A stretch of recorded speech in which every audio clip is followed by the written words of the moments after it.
Professor Ricardo Caldas está em Brasília para explicar as notícias da economia e da política para a gente. Professor, boa tarde. Vamos começar aí com a 5G. Quando a gente fala em internet 5G, o que isso significa? É uma internet mais rápida? Por causa disso, provavelmente vai ser cara? Explica para a gente um pouquinho disso aí. Então, a 5G não é apenas uma nova geração, na verdade é todo um conceito atualizado de tecnologia que tem um impacto não apenas na internet, mas vai poder afetar e impactar a economia como um todo. Se um país não entra nessa tecnologia, ele vai ficar defasado em relação aos demais. É como imaginar um país hoje sem internet. É a mesma coisa, quer dizer, ele está completamente fora da realidade internacional. Então, da mesma forma, será com a 5G. Na medida em que a 5G começar a ser utilizada, aqueles países que não adotarem vão ficar fora dessa tendência e vão perder competitividade no mercado internacional. Então, é importante que o Brasil venha também a entrar e aderir a essa nova tecnologia o quanto antes. Professor, qual a análise que o senhor faz dessa semana com as privatizações de aeroportos, ferrovia e hoje dos portos?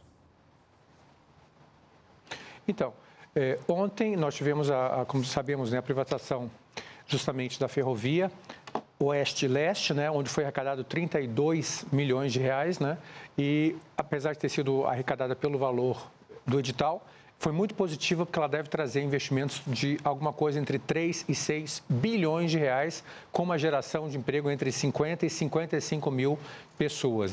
Então, o balanço da semana até agora é de uma arrecadação em torno de 9 bilhões de reais. O governo esperava 10 bilhões, que talvez se concretize hoje, Mas mais importante do que a arrecadação, é sempre importante destacar isso, é o impacto na economia como um todo, porque você vai ter a geração de emprego e renda. Foi mencionado que nos portos a expectativa é de geração de 10 mil vagas, 10 mil postos de trabalho, mais 50 mil da ferrovia, mais alguns milhares de empregos no transporte aéreo com os aeroportos. Então, nós temos aí, por baixo, uma geração de pelo menos 100 mil empregos.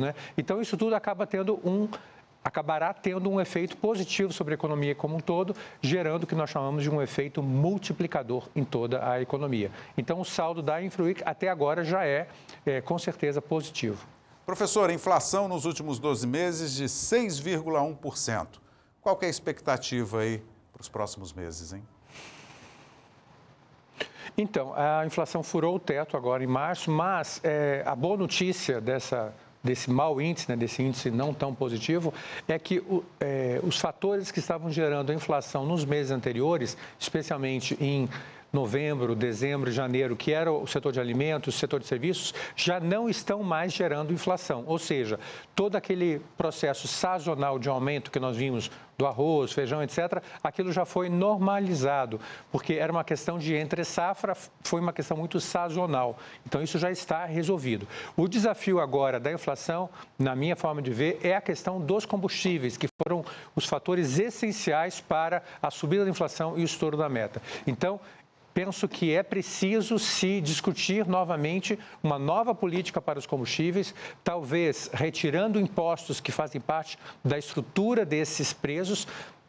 Não podemos esquecer que em torno da metade do valor, do custo da gasolina e do diesel são impostos, No caso do diesel já se foi feito alguma coisa, no caso da gasolina é preciso fazer mais, pensar no gás de cozinha também, para que o custo desses produtos reflitam realmente a sua produção e um retorno para o produtor, para uma taxa de lucro, vamos dizer, uma margem de lucro, mas que haja menos impostos, porque imposto na gasolina, no gás, o diesel, ele acaba impactando toda a cadeia produtiva. Ele tem um efeito que a gente chama de efeito em cascata. Então, o que puder ser retirado de impostos para que esses itens tenham um preço estabilizado, melhor. Só a gasolina, por exemplo, subiu 20% nos últimos 12 meses e é claro que agora isso está se refletindo no índice. Então, é preciso rediscutir preço da gasolina, preço do diesel e preço do gás, na minha opinião. Professor, boa tarde para o senhor. Obrigado, um bom fim de semana.